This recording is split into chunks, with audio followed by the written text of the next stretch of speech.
بسم الله الرحمن الرحيم. كتاب أنزلناه إليك مبارك ليدبروا آياته وليتذكر أولو الألباب. صدق الله العظيم.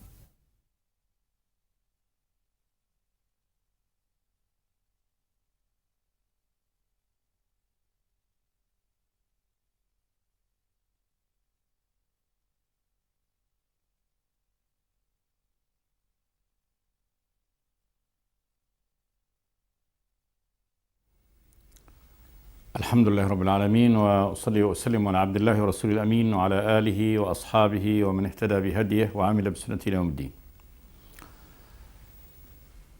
وبعد، فيقول الله تبارك وتعالى: يا أيها الذين آمنوا إذا تداينتم بدين إلى أجل مسمى فاكتبوه وليكتب بينكم كاتب بالعدل ولا يأب كاتب أن يكتب كما علمه الله فليكتب وليملل الذي عليه الحق وليتق الله ربه ولا يبخس منه شيئا، فإن كان الذي عليه الحق سفيها أو ضعيفا أو لا يستطيع أن يمله فليملل وليه بالعدل واستشهدوا شهيدين من رجالكم، فإن لم يكونا رجلين فرجل وامرأتان ممن ترضون من الشهداء أن تضل إحداهما فتذكر إحداهما الأخرى ولا يأبى الشهداء إذا ما دعوا ولا تسأموا أن تكتبوه صغيرا أو كبيرا إلى أجله، ذلكم أقسط عند الله وأقوم للشهادة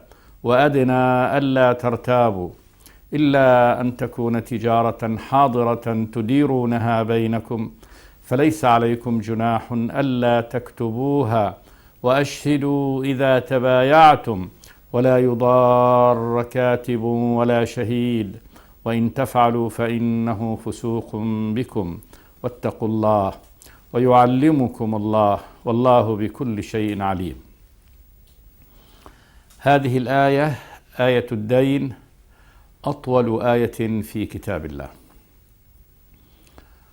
وبدأ الله تبارك وتعالى هذه الآية بندائه لأهل الإيمان، فقال جل وعلا: يا أيها الذين آمنوا، وفي تسميتهم بأنهم الذين آمنوا تحريض لهم على الفعل وإلزام لهم بأن يفعلوا. يا أيها الذين آمنوا يعني يا من آمنتم افعلوا. إذا تداينتم بدين إلى أجل مسمى فاكتبوه. بدين سواء كان قرضا حسنا أو سلفا في تجارة أو سلما في أن يقدم الشخص الثمن ويؤخر السلعة، كما كانوا يسلفون لما جاء النبي صلى الله عليه وسلم في المدينة. رآهم يسلفون في الثمار السنة والسنتين، يعني يقدم الشخص النقود ويستلم يعني الثمار بعد عام أو عامين. فقال النبي صلى الله عليه وسلم: من أسلف فليسلف في كيل معلوم أو وزن معلوم إلى أجل معلوم. فالدين يشمل هذا كله، يعني السلم والبيع الآجل وكذلك القرض الحسن، وهو أن يقترض إنسان ليسد بعد ذلك عين هذا القرض. فيخبر سبحانه وتعالى، يأمر سبحانه وتعالى عباده أنهم إذا تداينوا بدين إلى أجل مسمى سداده، كان الاتفاق سواء كان في البيع أو في القرض أن يسد هذا الدين في أجل مسمى، يعني أجل محدود يؤجلونه. قال جل وعلا: فاكتبوه. وهذا أمر بكتابته، والكتابة أعظم وسيلة من وسائل التوثيق، وذلك أنها تقييد وعلم وهي باقية. فأمر الله تبارك وتعالى بالكتابة، قال: فاكتبوه. ثم قال جل وعلا وليكتب بينكم كاتب بالعدل. أمر سبحانه وتعالى الكاتب أن يكتب بالعدل، وذلك بالعدل يدخل في معنى العدل البيان والإيضاح، وألا يظلم يعني أحدا على الآخر بتدليس أو بتمويه، بل يجب أن تكون كتابته ظاهرة واضحة، وأن يكون عادلا في كتابته فلا يميل مع طرف دون طرف. وليكتب بينكم كاتب بالعدل، وقول الله وليكتب بينكم كاتب بالعدل أمر الكاتب كذلك بأن يكتب.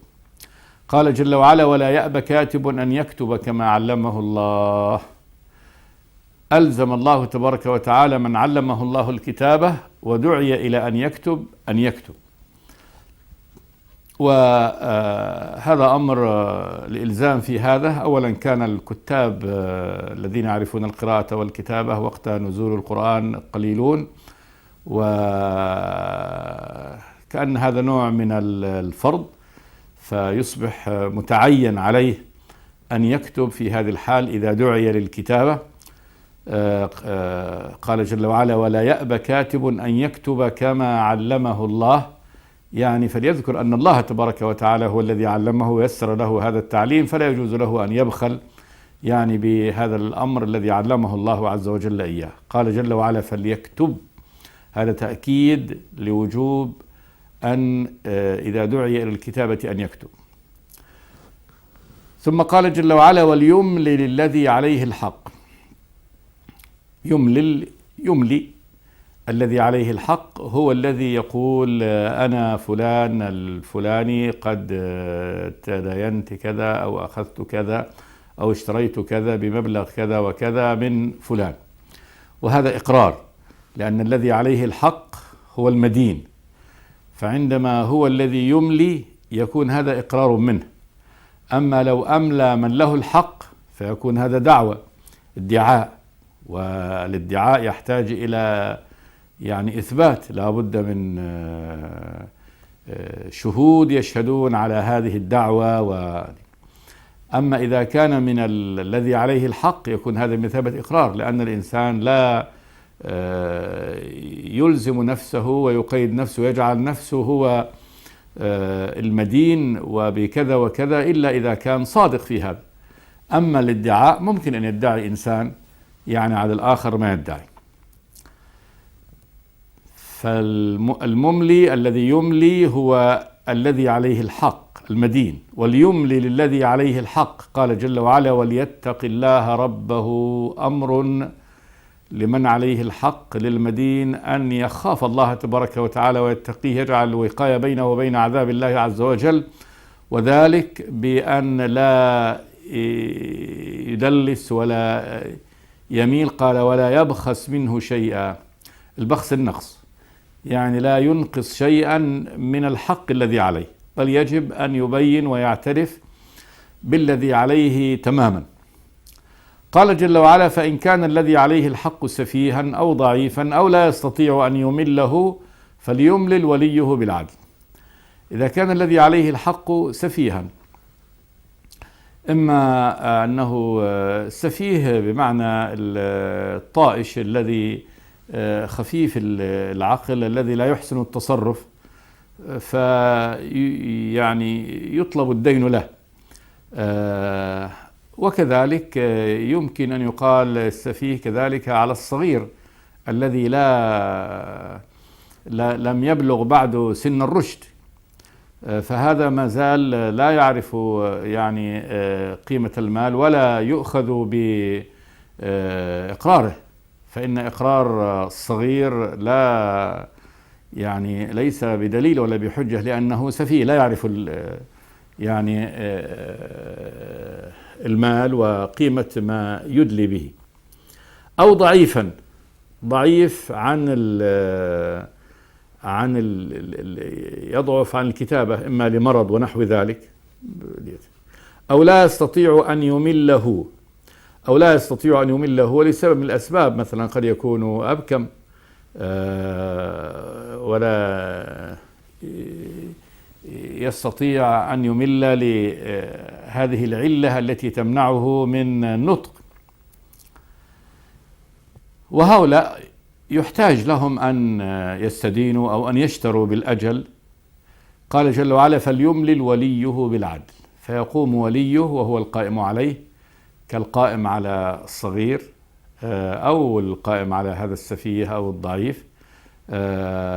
هذا يقوم مقام المدين، هذا الذي منعه مانع من هذه من أن يكون هو يعني الشخص الذي له أهلية للكتاب. فإذا فقد أهلية الكتابة، أهلية الإملال لعذر من هذه الأعذار، كونه صغير أو سفيه أو ضعيف يضعف عن النطق لمرضه أو لا يستطيع أن يمل لعلة النطق، فليملل وليه بالعدل. ثم قال جل وعلا: واستشهدوا شهيدين من رجالكم.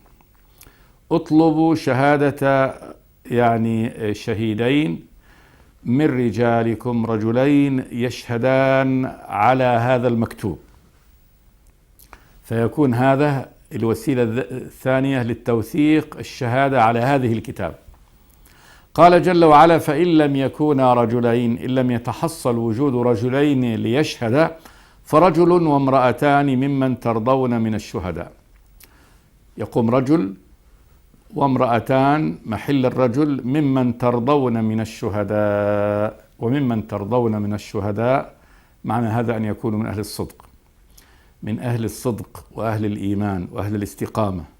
أما إن كانوا معروفين بكذب وخيانة فإن هذا لا تصلح شهادتهم، أو من ترد شهادتهم كالمحدود في القذف، فإن المحدود في القذف هذا مردود شهادته لقول الله تبارك وتعالى: ولا تقبل لهم شهادة أبدا وأولئك هم الفاسقون. فهؤلاء مردودة شهادته. إذا لابد أن يكون شخص ممن نرضى شهادته، والذين نرضى شهادتهم هم أهل الإيمان وأهل الصدق.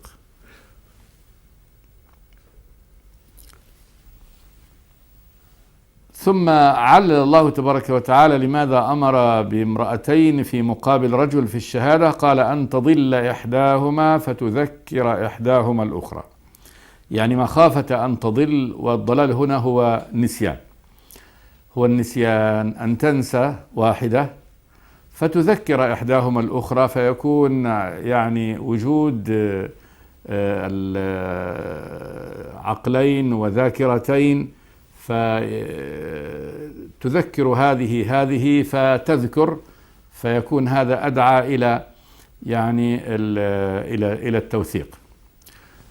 فتذكر إحداهما الأخرى، وهذا فيه دليل على أن الناس إذا ذكر تعتبر شهادته هنا، لأنه قد ينسى الإنسان ويذكر. وهذه نص في أن شهادة المرأة على هذه العقود هي على النصف من شهادة الرجل.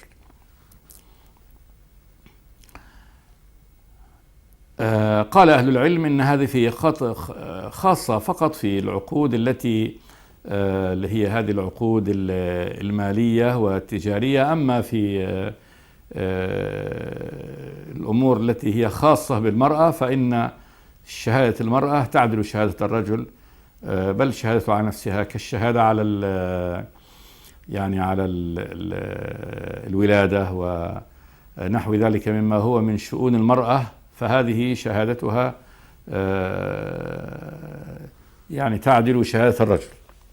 أما هنا في هذه العقود فإن شهادة المرأة على النصف من شهادة الرجل. قال جل وعلا: أن تضل إحداهما فتذكر إحداهما الأخرى ولا يأبى الشهداء إذا ما دعوا. هذا أمر منه سبحانه وتعالى أنه لا يحل للشهداء أن يمتنعوا عن الشهادة إذا دعوا للتحمل أو للأداء. فإذا دعي الشاهد لأن يتحمل الشهادة فقيل له تعال اشهد على هذا العقد، أو دعي ليؤدي الشهادة لقد شهدت على هذا العقد فتعال اشهد بأنه قد كان كذا وكذا من هذا العقد، فلا يجوز له أن يأبى. ولا يأبى الشهداء إذا ما دعوا تحملا وكذلك أداء. قال جل وعلا ولا تسأموا أن تكتبوه صغيرا أو كبيرا إلى أجله. سآمه الملل، يعني لا تملوا أن تكتبوا هذا الدين سواء كان صغيرا أو كبيرا، لأنه قد يقال هذا مبلغ زهيد ولما يكتب فيترك كتابته، ولكن يتأتى من وراء نسيان هذا الأمر أو جحده من يعني الأضرار ما يتأتى من الكبير، بل قد يتأتى من أن يعني مدينا ينسى ما عليه من دين صغير، قد يتأتى منه النفرة والخصومة ما لا يتأتى من الأمر الكبير، يقول نسيني وجحدني في مبلغ زهيد ونحو ذلك. أما إذا كان هذا مكتوبا فإنه أضمن لهذه. وختام الآيات يبين الفوائد العظيمة من يعني تشديد الله تبارك وتعالى على كتابة الدين وإيجابه لهذا الأمر. قال ولا تسأموا أن تكتبوه صغيرا أو كبيرا إلى أجله، إلى الأجل الذي قد اتفقتم عليه، وهو أجل السداد. قال جل وعلا ذلكم أقسط عند الله. ذلكم ما يرشدكم الله تبارك وتعالى فيه إلى هذه الأحكام أقسط، أكثر عدلا. القسط هو العدل عند الله، وذلك أنه على هذه الصورة أن يكون الدين مكتوبا ومكتوب الأجل وكل قد عرف حقه ووقت السداد ونوع الدين، والأمر فيه بيان وفيه إشهاد، فهذا أقسط عند الله أن الأمور كلها تكون متضحة ويكون يعني هذا العقد منضبط. وأقوم للشهادة، أقوم للشهادة أن الأمر مكتوب ومنصوص عليه، فيكون خلاص الرجوع إلى يعني هذا العقد الموثق بالكتابة، فيكون أقوم للشهادة. الإنسان إذا شهادته استندت إلى المكتوب يكون هذه قائمة على الحق. وأدنى ألا ترتابوا، أدنى أقرب ألا ترتابوا ألا تشكوا. إذا احتفت كل هذه يعني المثبتات والمؤكدات، إذا احتفت كلها واجتمعت يصير هنا أبعد إلى يعني عدم النفي الريبة ونفي الشك. ثم قال جل وعلا إلا أن تكون تجارة حاضرة تديرونها بينكم فليس عليكم جناح ألا تكتبوها. إلا أن تكون تجارة حاضرة. حاضرة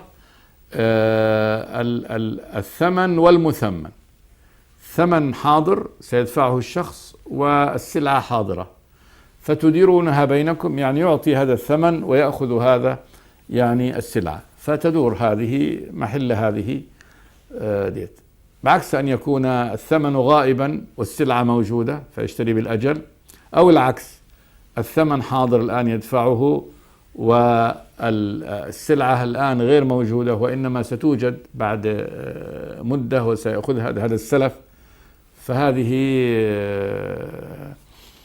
ليست حاضرة، هذه ليست تجارة يعني تديرونها بينكم، وإنما فيه أجل.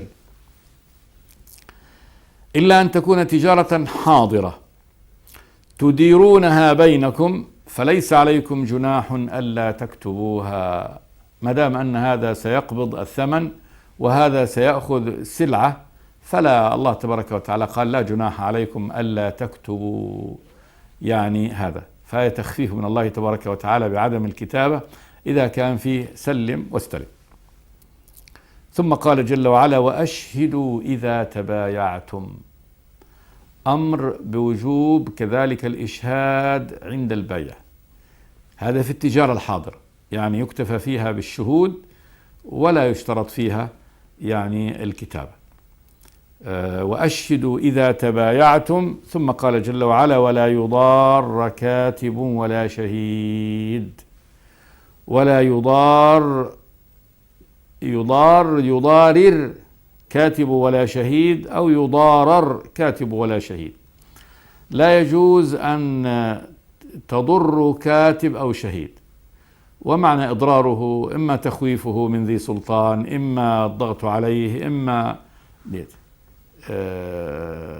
قد يلجأ بعض من عليه الحق أن يهدد الكاتب أو يهدد الشهيد أو يضره بنوع من الإضرار،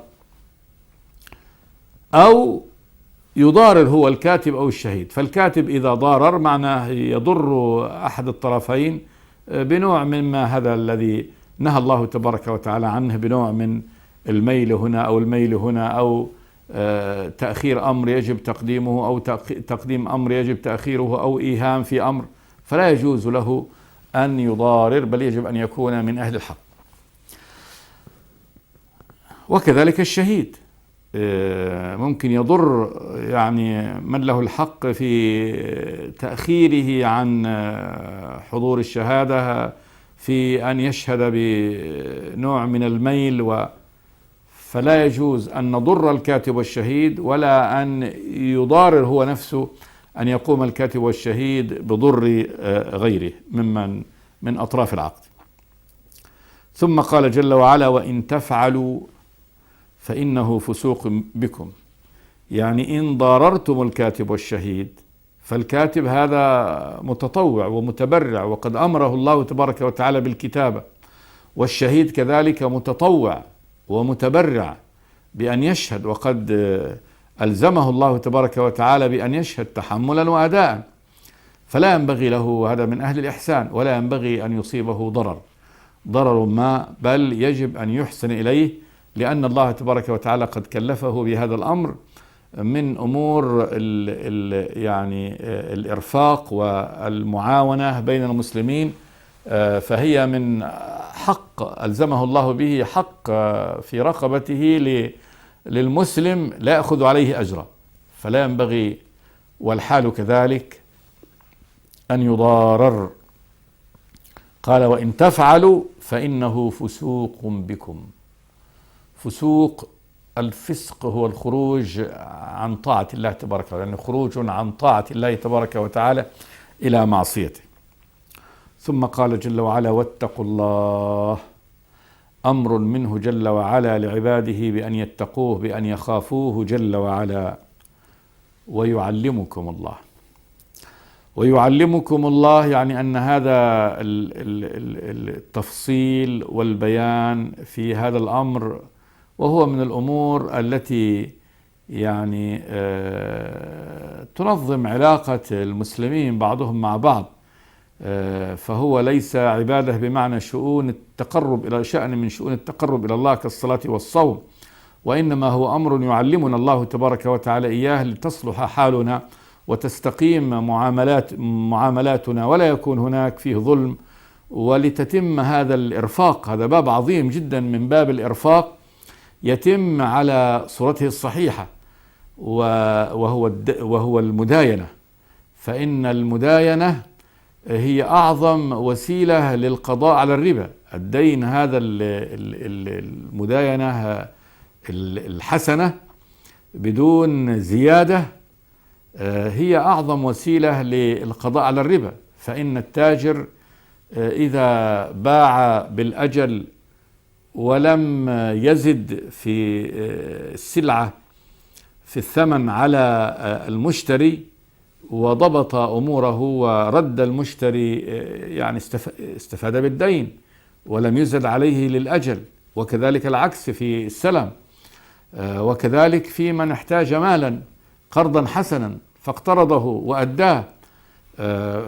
هذا إذا تمت المداينات بين المسلمين بهذه الأمور التي تضبط حق كل ذي حق وبالتالي ينطلق الناس إلى أن يداينوا بعيدا عن الربا، يصير هنا قضينا على الربا. ولذلك جاءت آية الدين بعد آية الربا تمام، لأن هذه المداينة بهذه الصورة التي بينها الله تبارك وتعالى والتي فيها ضبط لحق الدائن، خلاص سيشجع يعني الغني أن يداين ماله، لأنه يعلم أن حقه سيعود إليه. وهو قلنا أن هذا إرفاق، هذا إرفاق عظيم، لأن المداينة نوع من الصدقة. فمن داين غيره وانتظر عليه دون أن يزيد له في هذا الأجل فكأنه تصدق عليه وأحسن إليه، فهذا باب واسع من أبواب الإحسان. فلذلك أنزل الله تبارك وتعالى فيه هذه الآية الطويلة فيه هذه التفصيلات وهذا التوثيق حتى يحفظ حق يعني الدائن، وترد له يعني يرد له ماله كاملا. فالله يقول ويعلمكم الله، يعني الله يعلمكم، يعني هذا الأمر منه سبحانه وتعالى. الله هو الذي يعلم، وعندما يعلم الله تبارك وتعالى فهذا شيء عظيم. هذا شيء عظيم أن الله هو الذي يعلم أن هذا التعليم من الله سبحانه وتعالى. إذن فقدروا هذا. قال بعض أهل العلم إن هنا واتقوا الله ويعلمكم الله جعل التقوى سبب للتعليم، يعني إذا اتقيتم الله علمكم الله، فكأنه إذا اتقيتم الله تبارك وتعالى كان هذه التقوى سبب لأن يعلمكم الله تبارك وتعالى.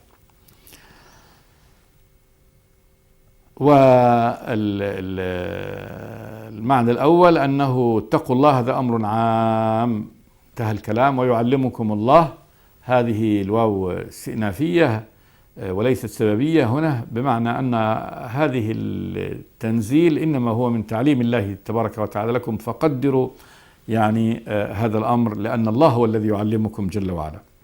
والله بكل شيء عليم، الله عليم بكل شيء سبحانه وتعالى.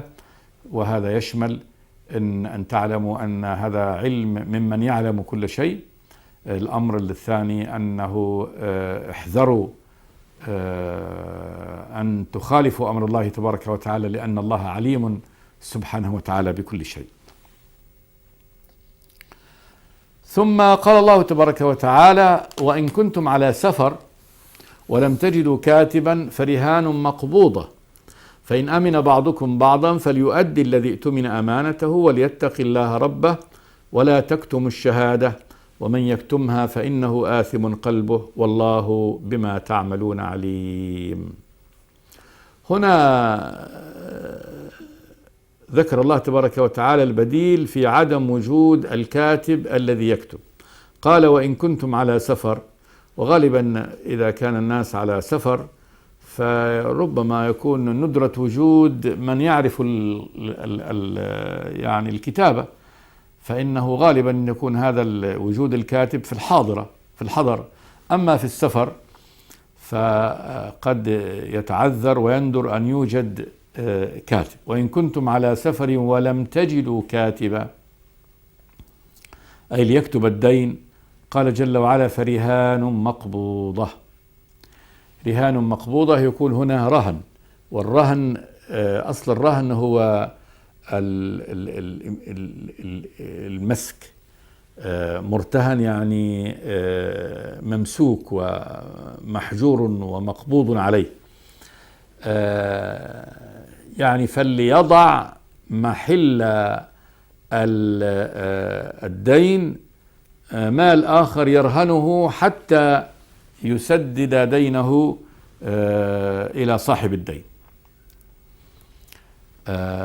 أدركنا الوقت ونفصل إن شاء الله أحكام الرهن في الحلقة الآتية. أقول قولي هذا وأستغفر الله لي ولكم من كل ذنب، وصلى الله وسلم على عبده ورسوله محمد.